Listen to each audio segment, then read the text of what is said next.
Hoje nós vamos meditar sobre algo muito importante. Era uma palavra que eu havia ministrado alguns anos atrás em um Natal. E eu lembro que essa semana eu estava orando, conversando com o Senhor a respeito do que ministrar para vocês, do que compartilhar. E eu me lembrei dessa palavra, mas eu não me lembrava onde eu tinha pregado essa palavra. E comecei a vasculhar, enfim, a encontrei. E eu comecei a olhar para ela e vi como ela é uma mensagem necessária para todos nós que servimos ao Senhor Jesus.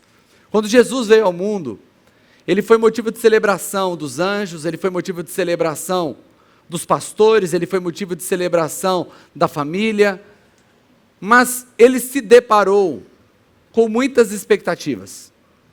As pessoas liam as mesmas profecias, elas liam a mesma Torá, elas liam os mesmos profetas, que falavam a respeito da vinda de um Messias, mas cada uma aguçava, alimentava sua própria expectativa, baseado na posição que ela estava vivendo ou que ela estava enfrentando.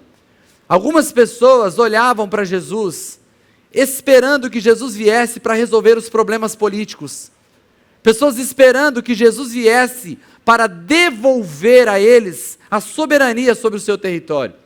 Eles viviam sob domínio romano. Naquele momento, o mundo vivia sob algo chamado Pax Romana, que era uma paz, mas era uma paz imposta pelo poder romano. Ou seja, nós temos paz porque ninguém ousa contrariar Roma. Um país que outrora tiveram Davi e Salomão, foram poderosos, agora se sentiam fracos, impotentes, numa situação onde a lei do Senhor não estava sendo cumprida, porque os pobres estavam cada dia mais pobres, não havia generosidade, a classe religiosa estava mais preocupada com as tradições do que com a misericórdia, com o cuidado, com o agradar ao Senhor. Tradições estavam sobrepondo a lei do Senhor. Os pobres não tinham acesso à fé como os ricos queriam lugares mais de exposição dentro das sinagogas, enquanto o pobre não podia chegar perto porque ele era considerado impuro e imundo. Diante dessa realidade, Jesus chega. E quando Jesus chega, as pessoas estavam esperando como nós. Ou você acha que em 2022, na eleição, houve toda uma polarização no nosso país, porque um lado estava querendo o mal do país. Um lado olhava para a sua ideologia e pensava, a solução do país está nisso. Se esse ganhar, tudo vai ficar bem. Mas se o outro ganhar, o mundo acaba. Aí o outro dizia, não, ao contrário. Se esse aqui ganhar, as coisas vão bem. Mas se aquele outro ganhar, o mundo vai acabar. As pessoas nutriam em 2022 expectativas de melhor ou de pior do país baseado nas eleições. Imagine como aquele povo estava por anos sendo propagado que chegaria o Messias. Então quando Jesus chega, os nacionalistas querem que Jesus os liberte. Certa feita Jesus, ele recebe uma provocação, e essa provocação era com uma moeda, e perguntaram a ele se era lícito devolver impostos a Roma. O que o nacionalista queria ouvir? Não devolve não. Nós somos livres, nós não podemos ficar fazendo isso. E não, pelo contrário, Jesus vai dizer, dê a Deus o que é de Deus e dê a César o que é de César. Em outro momento, Jesus alimenta uma multidão, um milagre da multiplicação dos pães e dos peixes. E aí talvez algumas pessoas pensaram, Jesus veio para alimentar a nossa fome. Olha como é distinto, aqueles que estão olhando para a política queriam um libertador. Aquele que estava passando fome só queria alguém que matasse a sua fome. Mas no outro dia eles encontram Jesus.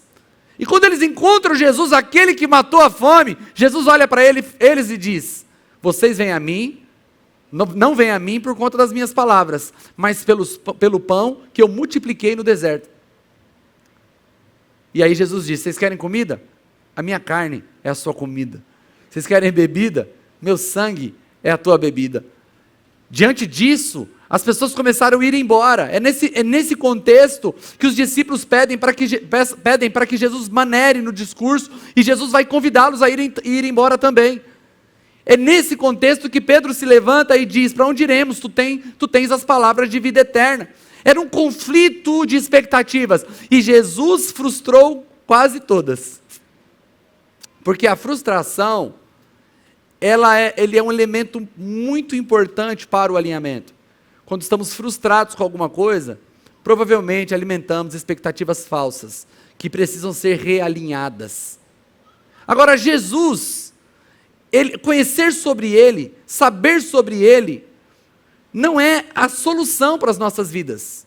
Nós precisamos experimentá-lo, nós precisamos ter intimidade com Ele, porque as pessoas começaram a ouvir falar de Jesus, ouviam falar do Messias, mas elas ainda interpretavam segundo suas próprias expectativas. Eu tenho certeza que se nós fizéssemos uma entrevista no lugar que trabalhamos, ou aqui na igreja, ou na sua escola, perguntando a respeito de Jesus, as pessoas teriam respostas interessantes, mas nem todas foram transformadas, porque ouvir falar somente de Jesus e não experimentá-lo, não é a solução para a sua vida. Mas eu quero ler com você o Evangelho de João, no capítulo 9, eu quero te mostrar um homem que experimentou Jesus. João capítulo 9, verso 11 e 12, o texto diz assim: ele respondeu: o homem chamado Jesus misturou terra com saliva, colocou-a nos meus olhos e me disse que fosse lavar-me em Siloé. Fui, lavei-me e agora vejo. Eles lhe perguntaram: onde está esse homem? E ele disse: não sei. Queridos, vamos entender essa história. Jesus está passando por um lugar, encontra um homem cego. Esse homem crê que Jesus pode curá-lo.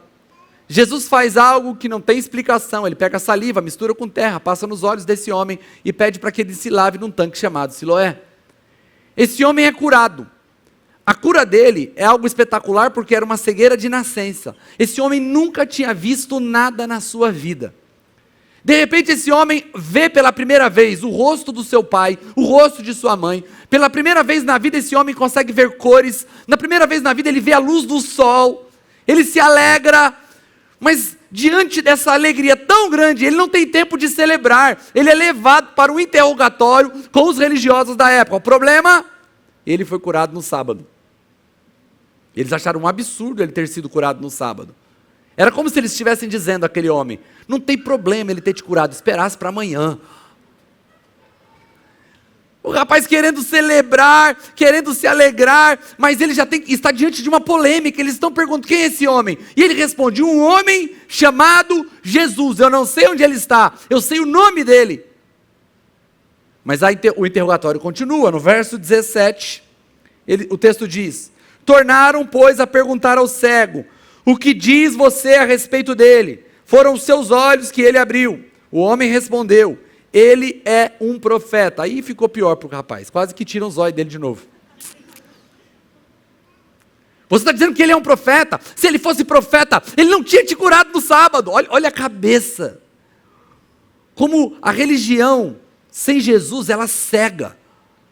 As pessoas estavam preocupadas porque ele ofendeu a tradição, mas não estavam preocupados com o homem que havia nascido cego e agora podia ver. E o homem declara: ele é um profeta. E eles não concordam. E no verso 24 eles dizem: pela segunda vez chamaram o homem que fora cego e lhe disseram: para a glória de Deus, diga a verdade. Olha que interessante, parece que eles estão questionando: vai, diz a verdade, quem é ele? Mas antes que ele respondesse, eles disseram: sabemos que esse homem é pecador. Então o ex-cego respondeu: não sei se ele é pecador ou não. Uma coisa eu sei: eu era cego e agora vejo. Imagina que resposta. Eu não sei exatamente quem ele é, eu amo isso. Eu não sei muito, nesse momento ele tentou defender, tá? Jesus, só para saber que ele foi expulso do lugar e ele conseguiu achar a porta sozinho. Ele já sabia ver. E ele vai embora. Mas o que me chama a atenção é que ele diz assim: eu não sei explicar sobre ele. Eu não sei exatamente quem ele é. Inclusive depois ele encontra-se com Jesus, e Jesus pergunta: você crê no Filho do Homem? E ele diz: quem é o Filho do Homem para que eu creia? Ele diz: é esse que vos fala. E ele diz: então eu creio. Ele ainda nem tinha declarado a fé dele em Jesus. Mas Jesus já tinha passado pela vida dele. E ele vai dizer, eu não tenho muitas explicações para dar, mas a minha vida era uma antes dele e é outra depois dele.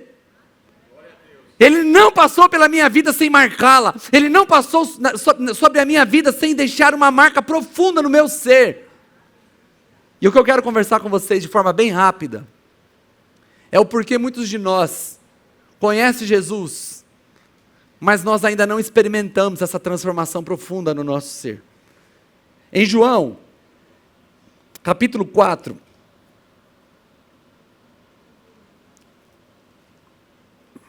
verso 14, Jesus vai narrar uma história, que diz assim, mas quem beber da água que eu lhe der, nunca mais terá sede.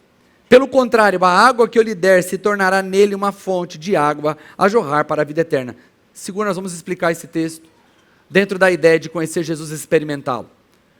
Essa mulher não sabia quem Jesus era. Eu vou explicar que mulher eu estou falando. No texto de João 4, Jesus, ele de propósito, passa em Samaria. E ele chega diante de um poço.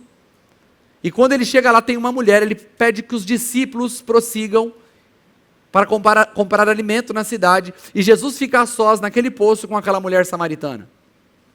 E Jesus começa um diálogo com ela que logo ela estranha. Por que ela estranha? Porque os judeus não se davam com os samaritanos. E também porque ela era uma mulher e era um homem conversando com ela, e isso não era normal para o tempo.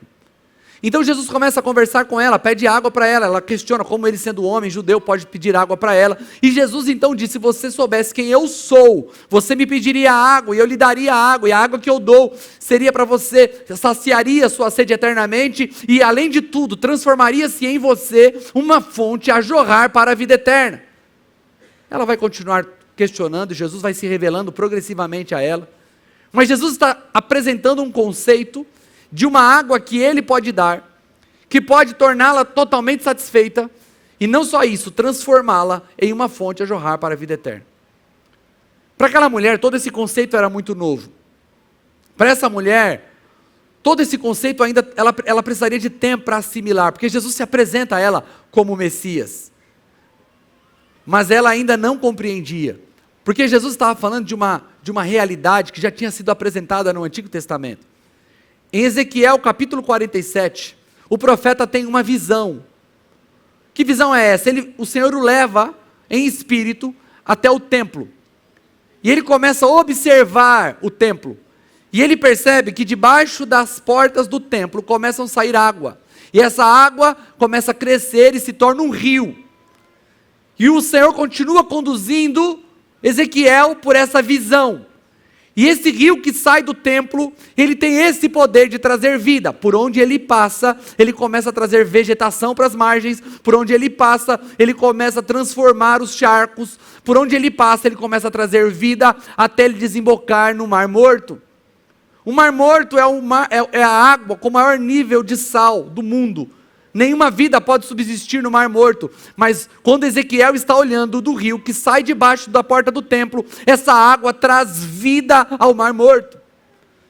Ezequiel está olhando, ele sabe que se trata de algo espiritual, ele sabe que se trata de uma visão espiritual, ele sabe que se trata de algo a respeito da nação de Israel, que agora está no exílio, está no cativeiro. Mas o Mar Morto é o símbolo de morte, se encontrando com o rio que dá vida. O Mar Morto é o símbolo de Israel naquele momento, mas também é o seu símbolo, o meu símbolo, que estávamos mortos, não poderíamos produzir vida, mas quando a água de Cristo encosta, nos encontra, ela transforma o que está morto e traz vida. Mas de repente Ezequiel está tendo uma visão e ele está fora da visão. Ele está assistindo a visão, ele está vendo o rio, ele está vendo a morte, mas ele está vendo a morte se transformar em vida, mas isso está fora dele. Mas de repente ele é convidado para participar e interagir com a visão. Então o anjo pede para que ele entre na água. Lembre-se do contexto, Ezequiel está vendo uma água que traz vida, e agora o anjo diz, entra. Mais uma vez um tipo de Israel naquele tempo que estava morto e convidado a entrar no rio que dá vida, mas também o nosso exemplo, daqueles que estão mortos em seus delitos e pecados, mas são convidados para entrar, para experimentar de Cristo. E de repente Ezequiel, obedecendo ao chamado daquele anjo, ele entra. Mas quando ele entra, ele vai até um lugar onde as águas estão nos artelhos, tornozelos. Esse é aquele momento onde nós sabemos a temperatura da água. Nós estamos tendo certo nível de experiência, mas as águas ainda estão muito rasas. Sabe aquele final de ano, de 2024, que você teve um pensamento assim, 2025 eu preciso ir mais profundo com Deus. Eu estou muito raso. Quem sentiu isso aqui, na virada do ano? E diz assim, 2025 eu quero ir mais fundo. Deixa eu dizer uma coisa para você. A tua carne não deseja essas coisas. Se você sentiu o desejo de ir mais fundo, é porque o Senhor está te convidando a ir mais fundo nele. E de repente, ele está ali, com as águas nos artelhos, ele é convidado a ir mais profundo, até a água nos joelhos. A água começa a ter acesso em outras partes do corpo que então não tinha. É quando nós vamos mergulhando no Senhor e nós percebemos que tem áreas da nossa vida que ainda não foram tocadas pelo Senhor, mas agora estão sendo tocadas. Mas com as águas no joelho a conversa não acabou. Ele é convidado mais uma vez a continuar caminhando, então ele chega até as águas na cintura. Água na cintura é um momento onde a pessoa já está interagindo com aquela verdade, com aquelas novidades, mas ele ainda não está completamente submerso. A vida cristã é um processo de deixar o Senhor ir trabalhando em todas as áreas de nossas vidas. O apóstolo Paulo, em Romanos capítulo 12, verso 2, ele vai dizer que nós devemos ser transformados no nosso modo de pensar, para que então possamos experimentar a boa, perfeita e agradável vontade do Senhor. O processo de fé também é um processo de transformação gradual.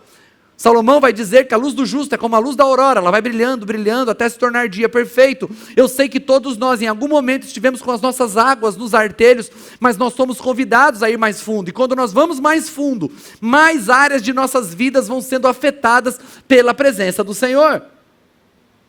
Talvez você esteja aqui, e todas as vezes que o Senhor te chama para ir mais fundo, você não quer ir, porque tem áreas de sua vida das quais você não quer que o Senhor toque. Eu ouvi uma história, há muito tempo atrás, é uma história, tá gente? Não é uma história com H. Um homem passou, hoje de manhã eu contei essa história lá em Sorocaba, e as pessoas ficaram imaginando, eu falei, deve ser difícil imaginar. O rapaz passou perto de um lixão, e tinha um baúzinho ali, e o baúzinho estava chorando. Imagina o baúzinho chorando, irmãos. E o baúzinho estava chorando, ninguém me quer, ninguém gosta de mim. E ele foi até o lixão, pegou aquele baúzinho, o baúzinho estava com aquela madeira toda suja, perfurada, machucada, todas as partes metálicas sujas, enferrujadas. Ele leva o baúzinho para casa, ele chega em casa, ele lixa o baúzinho até tirar todas as imperfeições. Ele inverniza o baúzinho, ele trabalha ali a parte metálica, ele passa caol, nem sei se você sabe o que é caol, mano, irmãos, é uma coisa meio antiga, mas é para limpar metal, deixa aquelas partes metálicas todas bonitas, e ele põe na estante da casa dele. Mas ele percebe que tem um cheiro muito ruim, saindo daquele baúzinho. Então ele vai até aquele baúzinho, e fala, eu vou ter que abri-lo, e vou ter que ver o que tem dentro dele. E quando ele foi abrir o baúzinho de novo, você tem que imaginar, o baúzinho falou, não mexe aí, você está muito ousado. Já mexeu demais em mim, agora você quer me abrir? Isso é minha privacidade. Você não tem que mexer aqui dentro. Ele falou, mas se eu não puder mexer, você não vai poder ficar aqui em casa, porque está fedendo. Não importa, me deixa. Ele pegou o baúzinho, levou até o lixo de novo, e jogou o baúzinho fora, e ele continuou dizendo que ninguém o queria. Essa é uma ilustração de pessoas que permitem até certo grau o Senhor trabalhar a vida delas. Mas quando chega em determinada situação, elas se endurecem.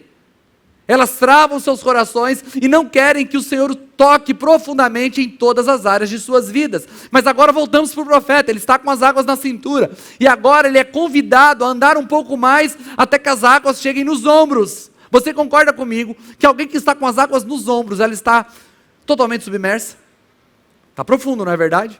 Nossa, a pessoa foi longe, hein? É quando você sente e fala assim, olha, eu estou tendo uma experiência com Deus tão profunda. Eu sinto que o meu corpo está totalmente coberto pelas águas do Senhor. Mas quando ele acha que ele já andou tudo que podia andar, ele é chamado a ir ao lugar onde ele não tem mais pé. Sabe por quê?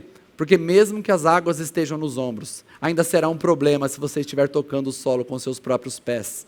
porque nós precisamos deixar que o Senhor nos conduza, e estar com as águas, com os pés no chão, ainda mostra que nós estamos sob controle de nossas próprias vidas, e o que significa servir ao Senhor, deixar que Jesus se torne o nosso Senhor, é perder o controle de nossa própria história, e permitir que nós sejamos levados pela corrente do Senhor. É quando você não decide mais, você não define mais, é quando você é carregado pela vontade dEle. Eu não sei a sua profundidade, mas se você ainda está tocando o chão, isso mostra que você pode sair da água a qualquer momento. O Senhor está te convidando a ir a um lugar onde não tem mais volta. Glória a Deus, aleluia. Aonde você sente que você não precisa fazer esforço para caminhar, porque a água te conduz. É quando a sua experiência com o Senhor não é controlada por você. Muitos de nós têm uma experiência controlada com o Senhor. Nós controlamos que tipo de experiência queremos ter. Se é a experiência do culto, se é uma experiência da oração, se é a experiência de receber uma oração, se queremos uma experiência de um milagre. Todas essas experiências, seja de um milagre que Deus operou na tua vida, seja de um milagre que Deus operou na tua família, seja uma experiência de choro, de emoção, de momento de êxtase, todas essas experiências, você ainda pode viver com os pés no chão. Mas a transformação do teu caráter é quando os seus pés saem do chão e agora o Senhor não só está te dando uma experiência, você entrou na história de Deus. Você entrou no que Deus está fazendo e você não está mais controlando, você já não está mais preocupado com o nível da experiência que você vai ter, você quer viver uma experiência transformadora. A questão é que aquele jovem, ele não conhecia tanto de Jesus. Eu creio que depois ele conheceu, se tornou um discípulo e ele soube explicar o que Jesus fez com ele. Explicar o que Jesus fez com você é importante. Nós temos uma série aqui de mensagens intituladas O que Cristo fez por nós, os motivos da nossa fé. Todas essas séries explicam o que Jesus fez por você. É importante explicar, mas explicar sem experimentar não faz sentido nenhum. Eu sei que é bom você dizer, olha, eu fui salvo, eu fui justificado. Talvez você não saiba responder isso. Talvez as pessoas te perguntem, o que aconteceu na sua vida? Irmãos, nós não sabemos explicar muitos processos. A Bíblia explica, você pode conhecer, mas nós não sabemos explicar todos os processos. Se eu te perguntar o que acontece com uma semente quando ela é colocada na terra, então talvez você diga, sei lá, eu só sei que eu jogo água e cuido e nasce uma planta. Mas talvez um especialista vai desmembrar o processo, vai dizer, isso acontece primeiro, depois acontece aquilo outro, depois acontece aquilo outro. Talvez você não esteja ainda no ponto de saber explicar qual foi o processo e qual foi a experiência que você teve. Mas o convite é que você entre no time daqueles que digam, eu era assim, e agora eu sou assim. Eu não sei te explicar muito bem todas as coisas que aconteceu comigo, mas quando eu conheci Jesus, a minha vida foi transformada.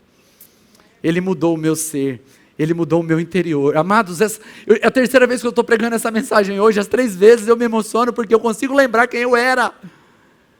E quem eu era é incompatível com quem eu sou.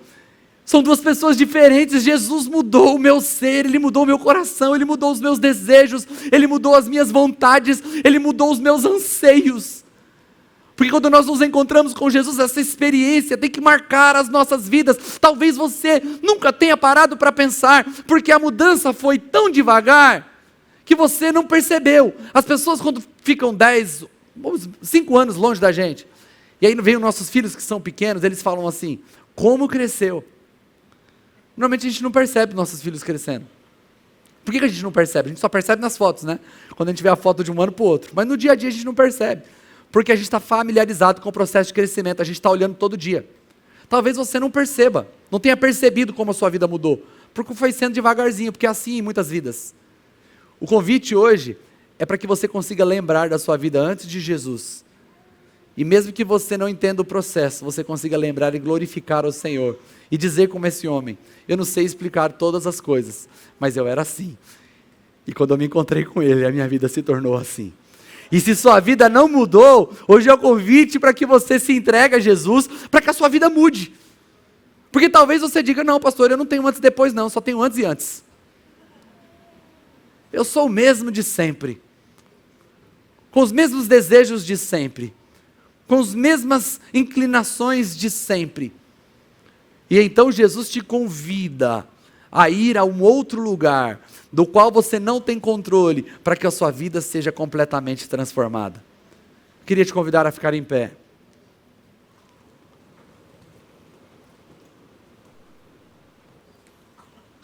Eu não sei em que parte do rio você está.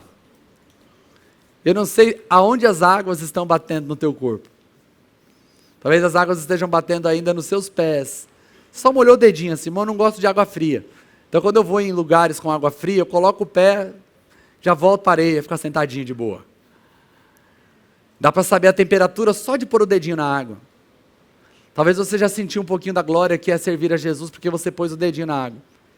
Mas o convite não é para você ficar experimentando a temperatura, mas é para você entrar nela e deixar que a temperatura dela se torne a sua temperatura. Sabe por quê? Quando você entra numa água gelada, você só sente o gelo um pouquinho. Depois o seu corpo se nivela com a temperatura da água. Quando você começa a experimentar Jesus, algo é muito diferente. Mas se você ficar nele até que a sua temperatura se iguale com a temperatura dele, até que ele seja você, você seja ele, e ele se manifeste plenamente em você, você tem que ficar mais tempo dentro da água. E não só mais tempo, você precisa ir mais fundo. Eu queria muito te convidar a clamar isso ao Senhor hoje. Eu queria que você curvasse a sua cabeça e você conseguisse lembrar de como era a sua vida sem Jesus. E como é a tua vida hoje depois de você ter conhecido a Jesus. Talvez não haja um antes. Eu vou orar com você daqui a pouco, mas eu queria muito que você meditasse um pouco, começasse a lembrar quem você era. E se você conseguir chegar a encontrar o ponto de transformação, eu queria que você começasse a glorificar ao Senhor. Mas se você está aqui nesta noite, e sua vida não foi mudada, você teve uma experiência com Jesus, mas logo você saiu da água, e você continuou enxergando de fora, o Senhor está te convidando a entrar na água outra vez. Qual é o objetivo? O objetivo é ir até o lugar onde você não tenha mais controle, mas você só poderá chegar nesse lugar de perda de controle, se você começar dando um passo de entrar na água. Talvez você precise que o Senhor toque áreas profundas do seu ser hoje, que você nunca deixou Ele tocar. Áreas talvez que você nunca confessou ao Senhor. Áreas que estão distantes dos olhos de todo mundo. Você às vezes se sente inclusive um impostor. Porque você imagina que se as pessoas conhecessem todas as áreas da sua vida, elas não te amariam mais. Mas deixa eu te dar uma notícia, Jesus conhece todas as áreas de sua vida e Ele continua te amando. Faça a sua oração, fale com o Senhor, enquanto os irmãos cantam, dê uma resposta ao Senhor. Talvez a sua resposta seja de alegria, mas talvez sua resposta precise ser uma resposta de um clamor, de quem quer ver a sua vida ser transformada por inteiro.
Antes de nós orarmos por você, eu queria convidar os líderes a vir aqui à frente. Hoje nós vamos fazer diferente, porque hoje nós não vamos esperar o culto acabar para você vir aqui. Nós vamos, na verdade, terminar o culto orando por você.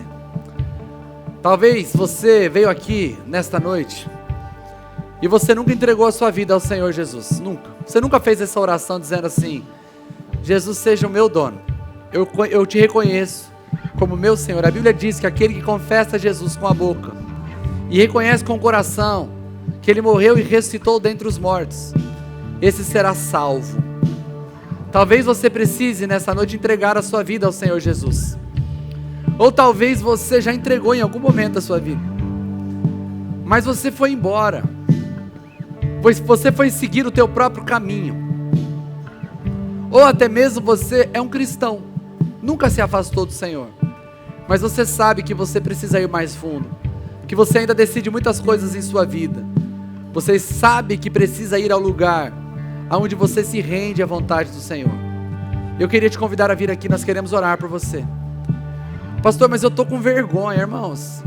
Deixa a vergonha de lado, você já fez tanta coisa vergonhosa aí no mundo, que te trouxe tanto prejuízo.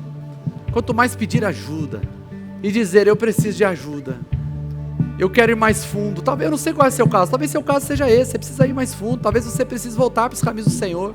Vem para cá, pode vir, vem para cá, não fica aí no seu lugar não. Nós queremos orar por você, nós queremos te servir. Talvez você já serviu a Jesus intensamente em algum momento de sua vida. Pode escolher qualquer um dos irmãos aqui, eles estão aqui para servir vocês. Que bênção, venham. Irmãos, nós estamos aqui, nós queremos ver você ir a outro lugar. Nós queremos que você tenha uma experiência de dizer: Jesus mudou minha vida. Irmãos, se eu te contar o testemunho de quanto Jesus mudou minha vida, como Jesus mudou meu coração. Jesus, Ele é o mesmo ontem, Ele é o mesmo hoje e será eternamente. O mesmo Deus que transformou no passado, Ele continua transformando.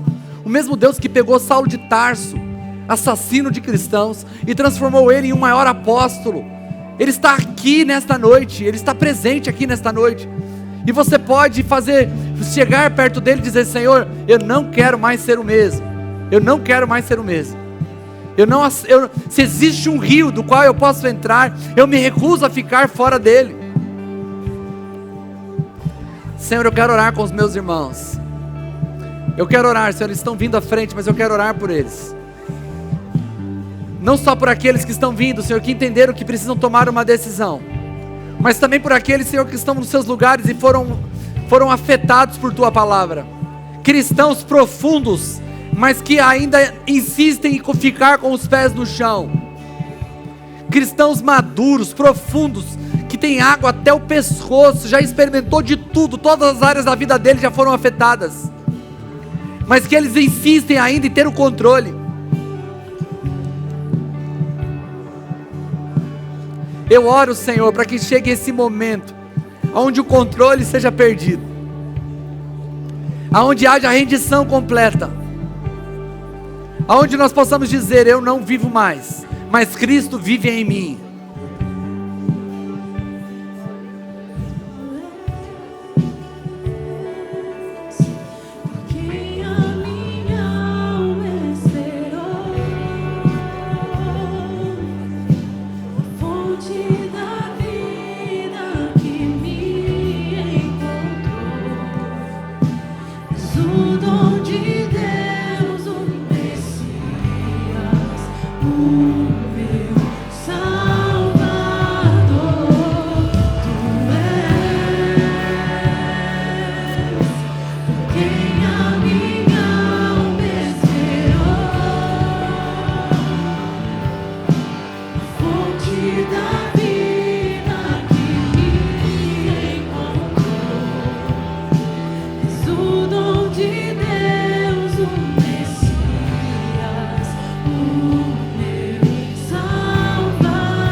Amados, nós estamos aqui quase terminando a nossa reunião. Eu quero dizer para você que é do interesse de Deus que você esteja completamente rendido. Eu sei que talvez você esteja duro, coração enrijecido, mas você não estaria aqui nesta noite se o Senhor já não tivesse penetrado as barreiras do seu coração. Que durante essa semana você comece a clamar ao Senhor, dizendo: Senhor, se tem mais, eu quero viver mais. Eu quero ir mais fundo, eu quero que o meu testemunho tem uma marcação profunda, ao ponto de eu contar essa história para os outros. Talvez você esteja no seu trabalho tentando evangelizar da forma errada. Você esteja tentando explicar muitas coisas para os seus amigos. Experimente contar quem você era e quem você se tornou depois do que você conheceu a Jesus. É assim que eles evangelizavam. É assim que eles contavam. Depois que Jesus entrou na minha vida nunca mais foi a mesma. E é isso que você vai contar a partir de agora. Amém? Senhor, muito obrigado por tua palavra. Muito obrigado por tua presença que é real neste lugar. Obrigado, Senhor, por tua voz que ressoa no mais profundo do nosso coração. O nosso coração está muito grato, Senhor, muito grato. Nós te rendemos graças em nome de Jesus. Que o amor de Deus, a graça de Jesus Cristo, seu Filho, e a comunhão do Espírito Santo esteja sobre cada um de nós, desde agora e para todos sempre. Todos digam amém. Que Deus te abençoe. Que você tenha uma semana incrível. Se você vai ficar para a reunião do membro, você pode se assentar. E se você vai embora, que Deus te abençoe. Que você tenha uma semana maravilhosa.